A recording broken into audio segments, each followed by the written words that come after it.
Target ng Department of Agriculture na madagdagan pa ng 169 sites para sa pagbebenta ng 29 pesos per kilo ng bigas.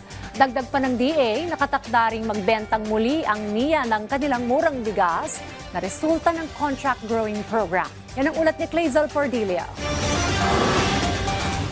Palalawakin pa ng Department of Agriculture ang Rice for All at P29 program na nag-aalok ng abot-kayang presyo ng bigas.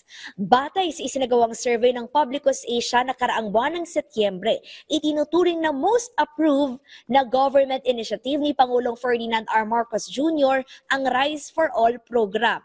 82% ng mga sumagot, suportado ang programa at sang-ayon sa layunin ni Pangulong Marcos Jr. na tiyakin ang pagkakaroon ng abot-kayang pagkain para sa mga Pilipino. Sa ilalim ng mga naturang programa, makabibili ng tig 29 pesos na bigas ang pinakamahirap na Pilipino. Tig 45 pesos naman na bigas para sa lahat ng sektor sa 20 kadiwa store sa bansa, kabilang ang Metro Manila, Calabarzon at Central Luzon. Yeah, tuloy-tuloy na isasagawa natin itong P29 at saka Rice for All. Ang target ng Secretary is 169 sites additional nationwide. So paunti-unti na nadadagdagan. Hopefully in the next coming days, maayos na ito. Pagsisiguro ng DA na nanatiling sapat ang supply ng bigas para sa P29 program.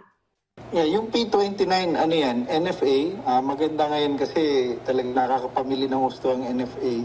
At dahil tinaasan nila yung selling price nila, so nagkakaroon sila ng additional na pondo para mas marami yung kanilang mabili.